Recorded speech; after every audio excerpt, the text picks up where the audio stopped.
अस्सलाम वालेकुम स्टूडेंट्स। आज हम 17.2 सॉल्व करेंगे। इससे पहले हमने इससे रिलेटेड कॉन्सेप्ट्स को पढ़ लिया था। हमने इससे पहले पढ़ा था कि डिसजॉइंट सेट्स क्या होते हैं, ओवरलैपिंग क्या होते हैं, एग्जॉस्टिव और सेल्स क्या होते हैं, और उसके अलावा हमने सेट के ऑपरेशंस को भी पढ़ा है, जो कि इन सारे सवालों के अंदर हमारा कॉन्सेप्ट इस्तेमाल होगा। तो मेरे पास इसके नोट्स हैं, हम उससे इन चीज़ों को क्लियर करते हैं। ठीक है जी। तो 17.2, ठीक है जी, ये एक्सरसाइज हम सॉल्व करने लगे हैं। इसका पहला क्वेश्चन बहुत ही आसान। ये आपसे पूछ रहा है कि डिसजॉइंट्स, ओवरलैपिंग, एग्जॉस्टिव और सेल्स के बारे में बताएं कि कौन से सेट्स कौन सी टाइप में आते हैं। ठीक है जी। तो पहला और दूसरा अगर सेट को हम कंपेयर करें, तो इन दोनों सेट्स के अंदर आप देखेंगे कि कोई चीज कॉमन नहीं है। तो जब भी दो सेट्स का आंसर इंटरसेक्शन खाली आता हो, तो ऐसे सेट्स को हम डिसजॉइंट सेट्स कहते हैं। ठीक है जी। अगर दो सेट्स का आंसर कोई चीज कॉमन आती हो, यानी कि अगर मैं इन दोनों का इंटरसेक्शन लूं, तो वो किसी खाली सेट के बराबर ना आए, यानी कि कोई ना कोई एलिमेंट आएगा, तो उनको हम ओवरलैपिंग सेट्स। ठीक है जी। ऐसे ही अगर आपको यूनिवर्सल सेट्स भी दिया गया हो, काफी सेट्स मिले हो एक दो, जैसे कि यहाँ पर इवन नंबर दिया हुआ है, फिर ऑड नंबर दिया हुआ है, और उसके बाद आपके पास यूनिवर्सल भी दिया हुआ है। तो इस तरह से जब अगर इवन ऑड को मिलाएंगे, तो आपके पास यूनिवर्सल सेट जो है इंटीजर्स का बनेगा, और इन दोनों में कोई चीज कॉमन भी नहीं है। तो ऐसे सेट्स को हम कहेंगे कि ये दोनों सेल्स हैं। ठीक है जी। अगर नेचुरल नंबर हो, होल नंबर हो, इन दोनों में कॉमन आता है आपका, और यूनिवर्सल सेट आपका वही है जो नेचुरल और होल नंबर को मिला के बन रहा है, लेकिन इन दोनों में कॉमन भी मौजूद है।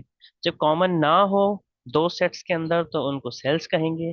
जब कॉमन हो और दोनों को मिलाने से यूनिवर्सल बने, तो ऐसे सेल्स को हम एग्जॉस्टिव सेल्स। ठीक है जी। अब रेशनल इरेशनल दोनों अलग अलग चीजें हैं, दोनों में कोई चीज कॉमन नहीं है, और यूनिवर्सल आपका रियल नंबर्स है।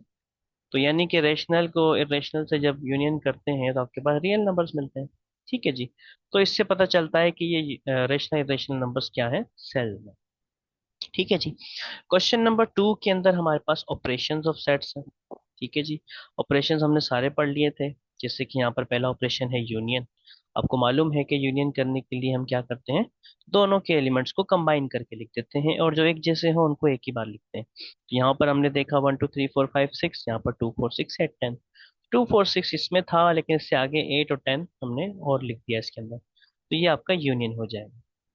ठीक है जी। आगे चलते हैं इसके पार्ट्स की तरफ। अब इसका अगर आप सेकंड पार्ट देखें, तो वो भी बहुत आसान है। इसमें आपने इंटरसेक्शन करना है। इंटरसेक्शन का मतलब था कि हमने इन दोनों में कॉमन ढूंढना है। इन दोनों में कॉमन आपके सामने है, 2 है, उसके बाद 4 है, फिर 6 है। तो इस तरह से हमने ये इंटरसेक्शन कर दिया। माइनस हमने पढ़ा था, माइनस के अंदर हम क्या करते हैं, जो एक जैसी चीजें हैं वो कैंसिल आउट कर देते हैं। फॉर एग्जांपल 2, 2 से कैंसिल, फिर 4, 4 से कैंसिल, ऐसे 6 कैंसिल। बाकी जो पहले सेट में बचेगा वो हम लिखेंगे। तो यहाँ पर बचा है 1 3 एंड 5। ठीक है जी। बी माइनस ए, तो उसका इन्वर्स करेंगे, यानी कि अब इसको पहले लिख देंगे, ए वाले को बाद में। अब इसमें 2 4 6 ही कटेंगे, 8 10 बच जाएगा पहले सेट में, तो हम वो आंसर लिखेंगे। ठीक है जी। इसके बाद हमारे पास इसका जो फिफ्थ पार्ट है, क्वेश्चन नंबर 2 का लास्ट पार्ट। इसके अंदर अगर हम देखें, तो हमने इन दोनों के अंदर सिमेट्रिक डिफरेंस मालूम है। ठीक है जी। इसका मतलब था सिमेट्रिक डिफरेंस, यानी कि इन दोनों में चेंज क्या है। अगर हम इन दोनों में देखें, तो 2 4 और 6 ये एक जैसे हैं, बाकी डिफरेंट है। तो जो डिफरेंट होंगे एलिमेंट्स, उनको हम लिखेंगे। ठीक है जी। तो हमारे पास ये एलिमेंट्स दोनों में डिफरेंट थे, तो इसलिए हमारे पास इसका आंसर ये होगा। ठीक है जी। तो ये हमने क्वेश्चन नंबर 2 सॉल्व कर लिया इसका। अब क्वेश्चन नंबर 3 की बात करते हैं। क्वेश्चन नंबर 3 में भी सेट ऑपरेशंस ही हैं। आप बहुत आसानी से इन सारे सेट ऑपरेशंस को सॉल्व कर सकते हैं। पहले के अंदर कॉम्प्लीमेंट है। आपको मालूम है कि कॉम्प्लीमेंट का मतलब था यूनिवर्सल में से जो भी सेट है उसको माइनस करो। ए है तो हमने ए माइनस करना यूनिवर्सल में से। ठीक है जी। ये हमें यूनिवर्सल और ए को भी दिया हुआ है। तो हमारे पास 1 2 3 4 5 6 7 8 9 10 तक यूनिवर्सल था। इसमें से 5 एलिमेंट्स काट देते हैं, तो बाकी वाले एलिमेंट्स बचेंगे। ऐसे बी कॉम्प्लीमेंट किया है, यू माइनस बी, बी के एलिमेंट्स को निकाल दो, तो बाकी ये नंबर्स बचेंगे। अब आगे है कि ए कॉम्प्लीमेंट और बी कॉम्प्लीमेंट का यूनियन करो, यानी कि ए कॉम्प्लीमेंट का आंसर ये है, बी कॉम्प्लीमेंट का आंसर ये है, इन दोनों का यूनियन करो, तो हमारे पास ये सेट मिलता है। ठीक है जी। आगे चलते हैं।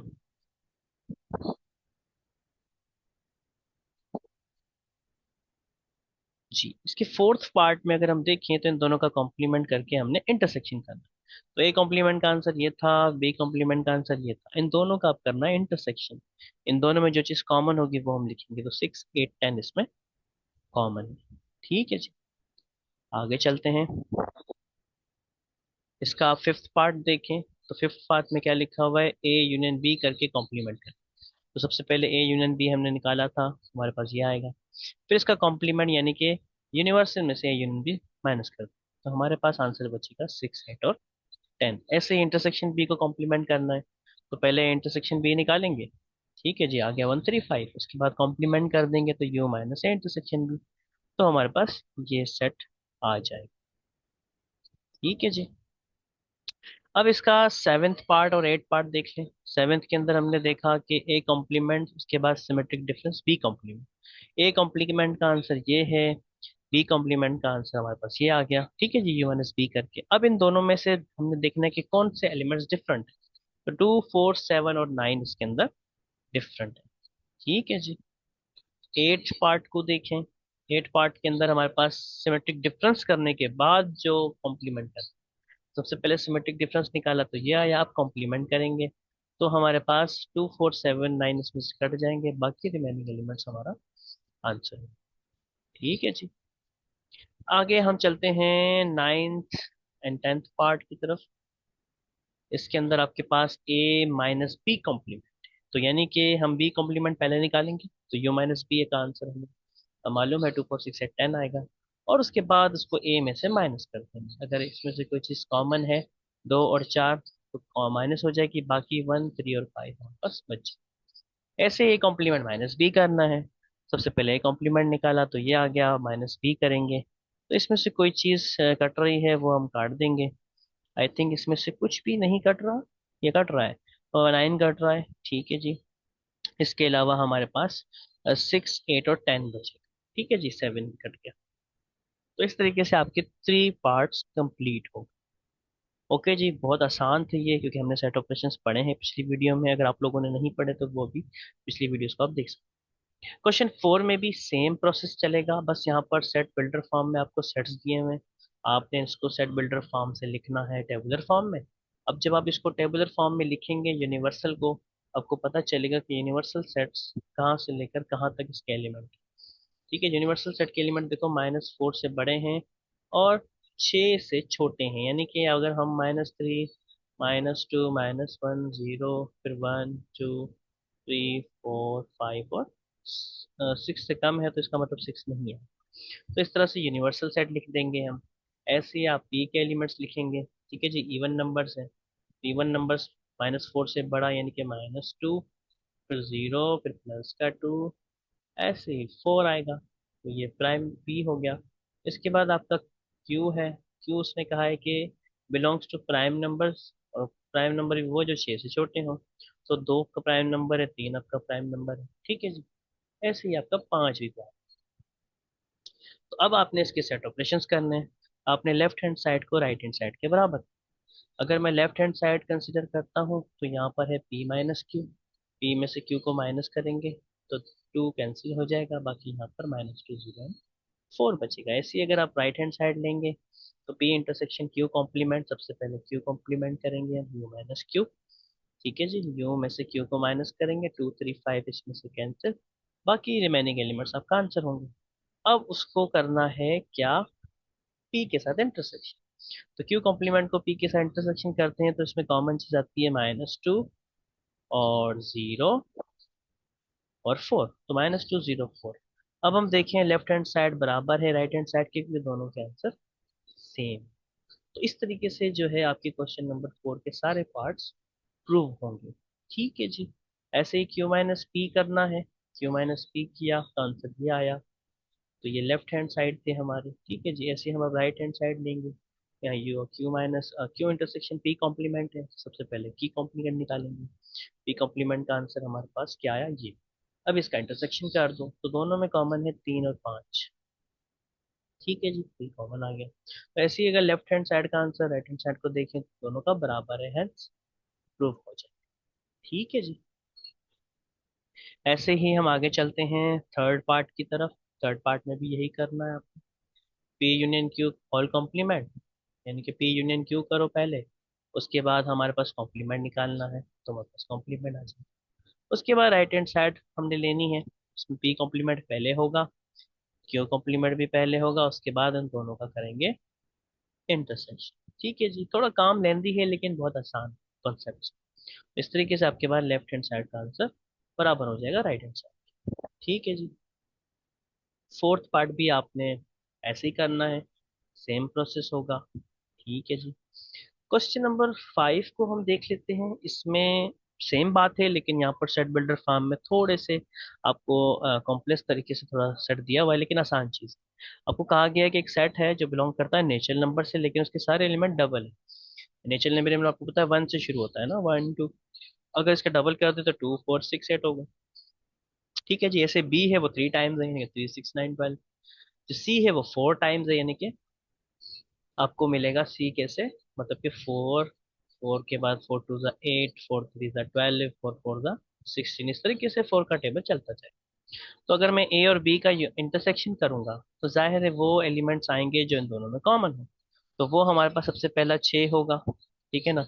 ऐसे ही फिर 12 होगा, है ना। तो इस तरीके से हमें दोनों कॉमन करेंगे तो 6 12 18 24 30 36 है। तो ये जो आए आपके सामने, आपको पता चल रहा है कि ये 6 के टेबल के मल्टीपल में, तो इसलिए यहाँ पर आप सेट बिल्डर फॉर्म में लिखेंगे 6 टाइम्स ऑफ नेचुरल नंबर्स। ठीक है जी। ऐसे ही ए यूनियन सी करना है। सी का हमने कहा था 4 8 12, 4 का टेबल है। तो अगर यूनियन करेंगे तो आपके पास 2 4 6 8 10 है, तो 2 के मल्टीपल्स हैं सारे, तो इसका मतलब 2 टाइम्स ऑफ नेचुरल नंबर आपका आंसर कंसिडर होगा। ठीक है जी। इस तरीके से आपका थर्ड पार्ट है, वेरी इजी, बहुत सिंपल। यहाँ पर अगर देखें तो बी है, उसमें 3 के मल्टीपल्स हैं और 4 के मल्टीपल्स हैं, इन दोनों का कॉमन क्या है। तो कॉमन आप अगर देखें तो इसमें आता है 12, 12 के बाद आता है 24 36 48 60। अगर आप इसे 12 24 36 38 का पैटर्न देखेंगे तो आपको पता चलेगा 12 के मल्टीपल। तो इसका आंसर आएगा 12 के मल्टीपल्स। ठीक है जी। अब इसके अंदर एक लास्ट जो क्वेश्चन है वो आपका एक्सरसाइज में लिखा हुआ है, यहाँ नोट्स में मौजूद नहीं है। मैं आपको वो भी सॉल्व करवा देता हूँ कि आखिरी जो क्वेश्चन है वो क्या है। क्वेश्चन नंबर 6 है। ठीक है जी। क्वेश्चन नंबर 6 के अंदर अगर हम सोल्यूशन करें तो हमें पता चलता है कि यहाँ पर एक जनरल आपको दिया हुआ है। अगर जनरल को हम थोड़ा सॉल्व करें, A3 अगर आपने मालूम करना है तो जाहिर है ये 3 से शुरू होगा, 3 4 5 चलता जाएगा। ऐसे ही अगर A5 आपको मालूम करना है तो इसका मतलब ये है कि पहला एलिमेंट 5 फिर 6 फिर 7 इस तरीके से चलता जाएगा। ठीक है जी। जो भी जनरल एलिमेंट जहाँ से स्टार्ट होता है उससे आगे नंबर्स बढ़ते जा रहे हैं। तो इन दोनों का यूनियन करना, अगर मैं इन दोनों का यूनियन करूंगा तो जाहिर है 3 से स्टार्ट होगा वो सेट, है ना। तो यानी कि A3 यूनियन A5 करेंगे तो जाहिर है जो सेट होगा वो 3 4 5 से स्टार्ट होगा। ठीक है जी। तो ये इसका आंसर हो जाएगा। Okay ji.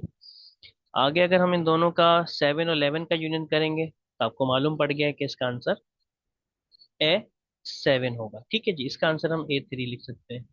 A3 union A5 is equal to A3। ऐसे ही इसका आंसर हम A7 से स्टार्ट होगा तो हम A7 लिख सकते हैं। अब 15 में से 13 माइनस करना है, यानी कि A अगर 15 होता, 15 का मतलब ये है कि आपके पास 15 16 17 ऐसे चल रहा है। ठीक है जी। और आपके पास A13 भी है, यानी कि वो 13 14 15 चल रहा है। इन दोनों को करना है माइनस, यानी कि 15 16 17 को माइनस करना है A13 से। 13 14 और 15 चलता जाएगा। तो अगर हम देखें तो इसके अंदर जो है 16, मतलब कि 16 से एलिमेंट, 15 16 17 से एलिमेंट कट जाएंगे। बाकी जो यहाँ पर तो कुछ बचेगा ही नहीं, तो इसका मतलब इसका आंसर आपके पास 5 है। ठीक है जी। ऐसे ही A9 और A8 में क्या चेंज है। A9 आपको पता है कि भाई 9 से स्टार्ट हो रहा है, 9 10, और A8 8 से स्टार्ट। दोनों में चेंज क्या है, सिर्फ 9 का चेंज है। उसका मतलब इसका आंसर जस्ट 9 का सेट। ठीक है जी। तो इस तरीके से हमने जो है अल्हम्दुलिल्लाह 17.2 को कवर कर लिया। अगर आप में इसमें कोई भी सोल्यूशन की प्रॉब्लम आपको समझ में नहीं आ रही तो आप पिछली वीडियो में देखें, हमने किस तरीके से ऑपरेशंस को सीखा था, यूनियन इंटरसेक्शन और दूसरे सारे ऑपरेशंस। ठीक है जी। तो आज के लिए इतना ही है। आज के लिए हम यहाँ पर वीडियो खत्म करते हैं।